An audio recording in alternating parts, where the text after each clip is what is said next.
English language learners struggle with many things in the classroom. They struggle with learning new vocabulary, understanding the meaning in slang, and cultural differences. This is because when they move to new places, this is all new to them, and they have to figure out how to work and live in a new environment. In my research, I came across a video of English language learners talking about their experience of moving to America. They varied in answers, but most of them said that they believed learning English at a younger age is better.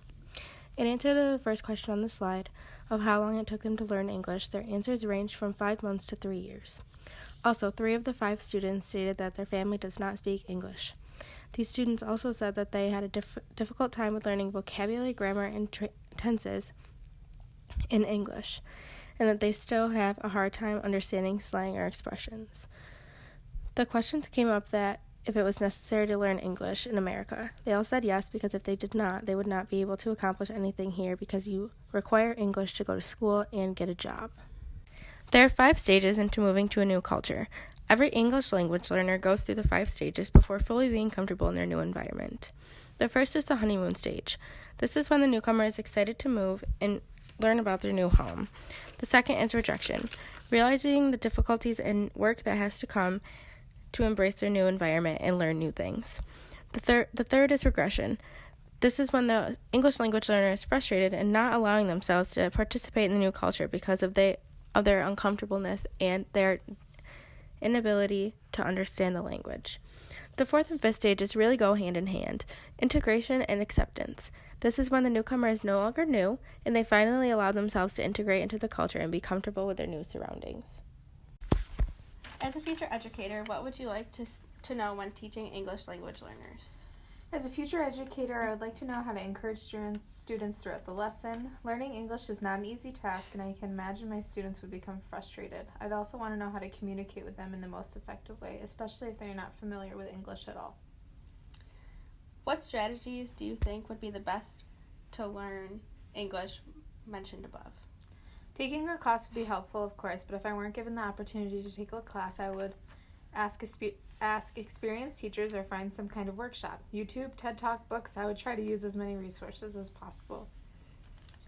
How would you rework your lesson plans to better teach English language students in your classroom?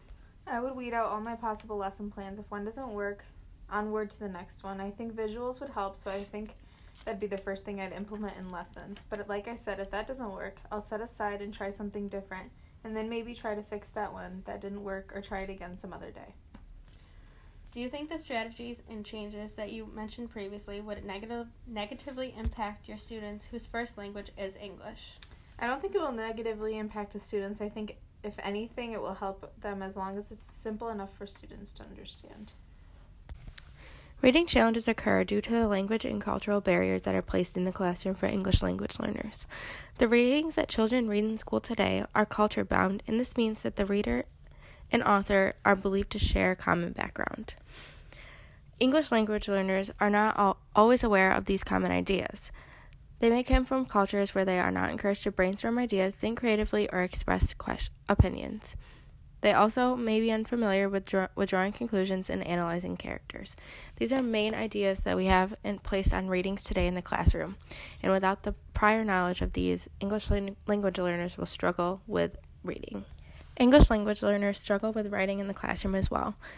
This is because their writing is very knowledge-bound. They don't have many phrases and words that they know, and this way that they have a limited vocabulary and are reluctant to use spelling of words that they don't know.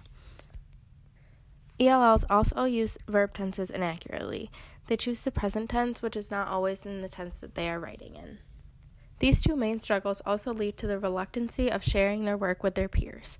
This is because they are nervous that their peers are going to judge them or not understand what they are saying, and this way may not provide appropriate feedback to them. In many cultures, children are not encouraged to express their opinions in writing. ELLs may have little experience with creative writing or any writing in their native language. Social studies and U.S. history is probably one of the hardest topics for English language learners. This is because if they don't have extensive knowledge to the U.S. background, history and geography, and current events. They don't understand the background knowledge or have any prior knowledge about the U.S. history because they are not originally from the United States. Small amount of time. We also use science labs and equipment to enhance our learning, along with textbooks that have complex language and very large concepts they may not understand or be familiar with.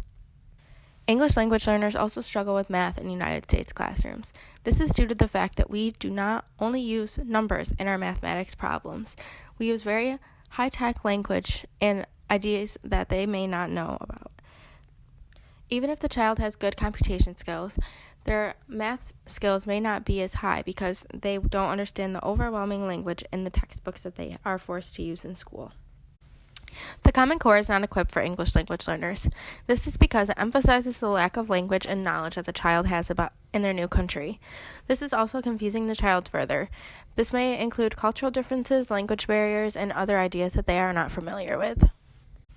There are many small things that educators can do in the classroom to help English language learners succeed.